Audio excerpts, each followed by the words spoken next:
Hello and welcome back. So, more from my batch of locks that I picked up at that auction.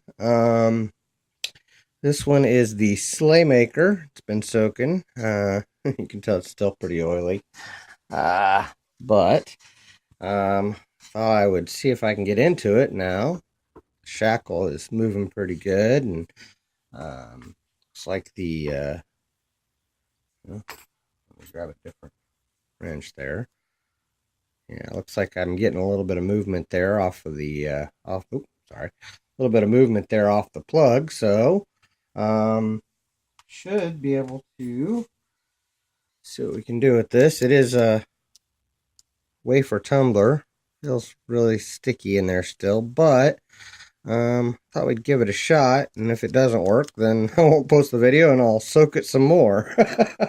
But at any rate, it is beautiful. Slaymaker. Made in the USA. Pretty good lock. So neat little lock here in pretty good shape. So aside from the, I like the shape of it too. It's kind of a oval there, but it's got a tilt to it. I don't know if the camera's picking that up, but it's curved up here and kind of straight there. So, or kind of concaved in here. So kind of neat.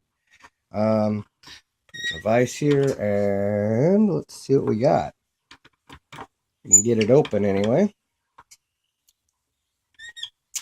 Let's see here. Yeah. All right. Start in the back of the lock and see if I can get these wafers pushed up. Okay, there was one. I don't know how many wafers are in this, but there was one of them. There's another. Got a little rotation.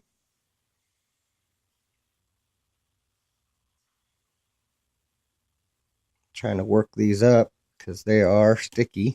Oh, there's another rotation on the core.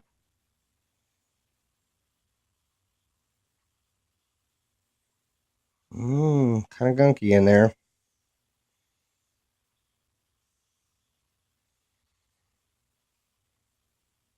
Oh, there we go. Nice. Cool. All right. It is open. Wow. Yeah, it is gunky. I will probably spray this out a little bit and try to get it brought a little bit more back to life, but I don't know how well you guys probably can't see all that because of my lighting situation with this camera. Doesn't like the light when I throw a light down in there. I don't think you guys can see it. So anyway, yeah, it's pretty well used padlock. So beautiful though. So just thought I'd share my opening of this. So thank you guys for watching, and don't break the law.